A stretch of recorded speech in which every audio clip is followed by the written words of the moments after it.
Hey, what's up followers? Dave here from CNC 3D. So in this video today, we're going to show you how easy it is to use our free CNC 3D design suite to do full, proper 3D carvings from imported 3D models, and basically how to do V photo carvings as well, or V engravings as well.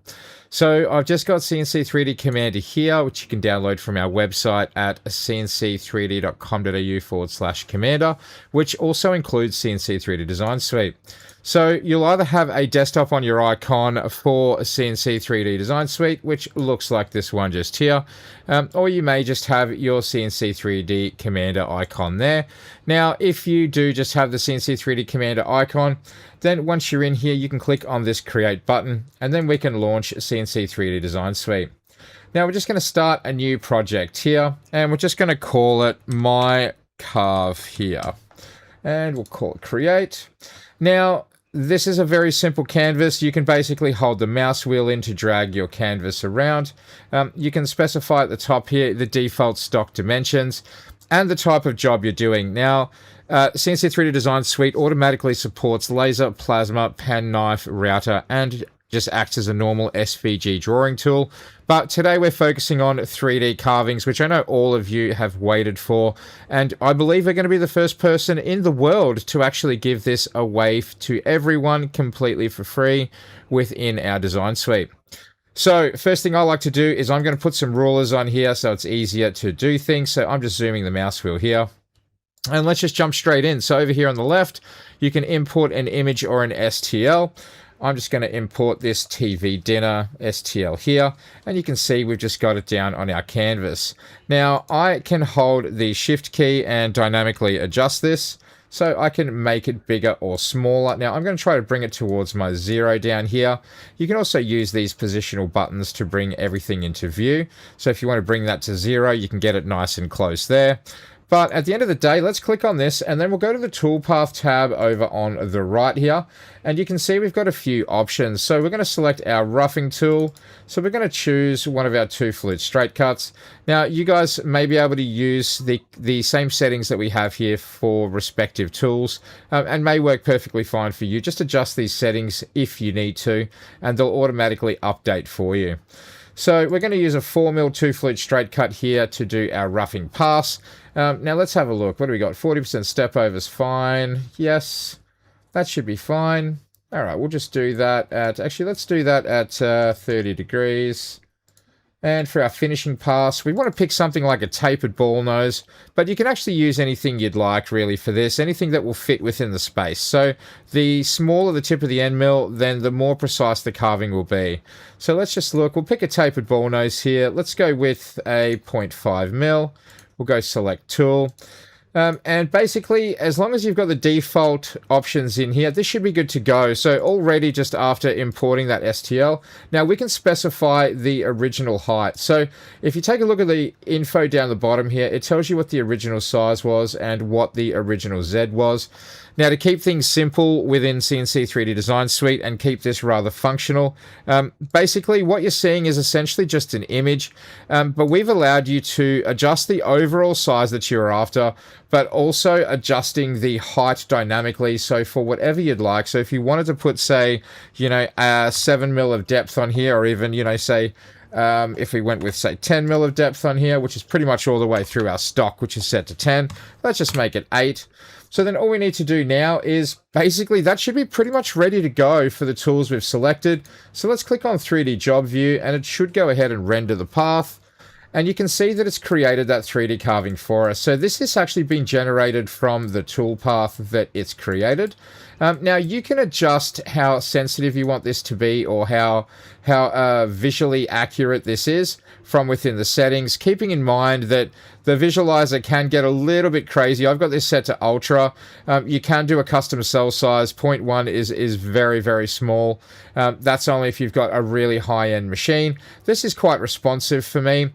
Now, it would be cool for me just to give you guys 3D carvings, but let's also see what else you can do. So we have a 3D carving. Let's just go Control C and Control V, and we can paste this 3D carving if we wanted to do another one, or you could choose to import a different STL. I've only got this particular STL here right now to test with. But now the cool thing is that you notice I kept everything in scale. You don't actually have to. You can adjust this however you want. So, you know, if you want to adjust this here, and we can make your depth, say 5 mil overall, well, let's just see how that's going to look here now. So we can go in and actually do multiple 3D carvings all in one go. So that's just rendering, and there you go. You can see here that it's generated this toolpath as well, and it's automatically sort of squashed it in for you. Now, you can use any of the sizing tools. We'll just go back to design view here.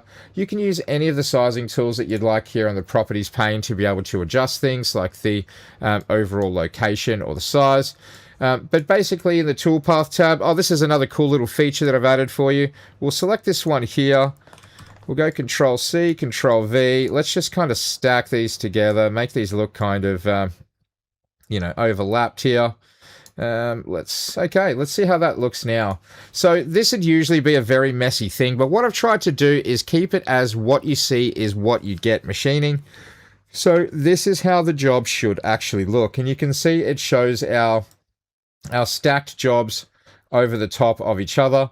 And it will automatically cut into those jobs. So exactly in the same order that you had it in. So there's a lot of flexibility with what you can choose to do here, guys. And then when you're ready to go, all you need to do to export this is just go export, and then you can choose to either export it all as a combined job, or you can choose to export a job for each specific tool if you do require a controller that needs you to basically stop, manually change a tool, and then run it again. If you're using CNC 3D Commander and you're on a Nighthawk, or you have a GRBL controller or an X-Pro V5, there is manual tool changing, which is facilitated through Commander directly. So you can actually choose to export this job entirely. So we'll just go ahead and save that now. So what it's going to do is it's just going to generate the G code now, and then you can basically choose what you want to do. Now, if we were connected in our controller here, so I'm just going to connect up to one of our Nighthawk controllers here. I'm just going to do an export again, and we'll just overwrite that one we just made. And then it will ask whether or not I would like to upload it to the controller. So let's just bring that into view. So would you like to upload this to the controller now? We'll just say yes. And then that will basically go ahead and upload to the controller. Now, this is quite a large file. It's going to be quite a large job. I believe, let's have a look here and see, just off screen for a moment, how big that job file is. There's the job file just there. Let's have a look here. So it's actually 137 megabytes. So it's an absolutely enormous job file here that it's created. But if we actually go in and take a look at it, now we've just closed out of that project there. There it is. So we can see the reason why. We've got 3 separate 3D carves on here.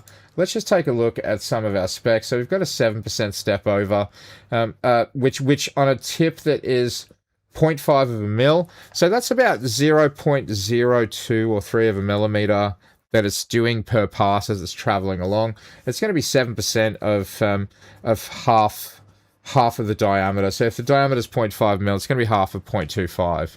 So basically, guys, that's how it works. Now, while that's uploading in the background there, let's just go ahead and take a look, and let's see if we can do some proper V-carving. So we're going to try to rasterize some letters here. Actually, we could have just kept that as hello. Now, it doesn't matter really what size of font you choose to keep here. The reason why you have these options is you can actually do multiple bits of text in here in one go. So we can choose to just say size this part up. We'll keep that there as Arial. Let's go into here and we'll pick something else. That looks pretty cool. And then we can obviously choose to shrink that down. Say we go to import that here. It should actually import both of them roughly in the size that you made it at. Now, if we go to select a tool and you go into here, and we're going to choose a V carving bit. Now we'll just choose a 90-degree one. We'll go select tool. Now we can actually adjust in here. So obviously we want to do a pocket, but we have selected a V bit for here. So automatically what it should do is it should try to do a V engraving for you if it knows that tool is in fact a V carving bit. So let's have a look here and see. So total depth, let's do 3 millimeters. Depth per pass, we can probably do that as 3 millimeters. Shouldn't be too much of a drama. Let's go 2000 millimeters per minute. Okay, what do we got? 5% step over. Look, I'm going to be a bit lazy. I'm going to go 10 on there. And let's just have a look through here and see how that looks now. So we're going to generate that preview. Now, keep in mind, we do still have these 3 3D carvings there that it's also going to do as part of the same job. So this is going to take a little while to render. All right, so there we go. So let's just zoom in here and have a quick look. And you can see that it's going to perfectly try to do a V-carve for you, exactly to the depth that you requested. So that is basically a full and proper V-carving setup for you guys. So look, it's all included in CNC 3D Design Suite. It really is that easy for you guys now to do full 3D carvings and for you to do proper V-bit engravings so you can keep all of your detail on your carves. So look guys, it's available right now. It's ready to go. It's free. The barrier to entry here is literally zero, and you guys can use all of these wonderful tools. The only real limitation you've got is it does have to work on Windows 10 or Windows 11. But other than that, please use it. I really hope you guys enjoy it. So thank you very much, guys. I hope this has been informative and you guys have a great day. And what we'll do is we're going to make some more content in the coming weeks where we're actually going to be cutting out some of these jobs as well, rather than just showing you how they look on a screen, because it really is that easy. Thanks, guys. Have a great day and we'll catch up soon.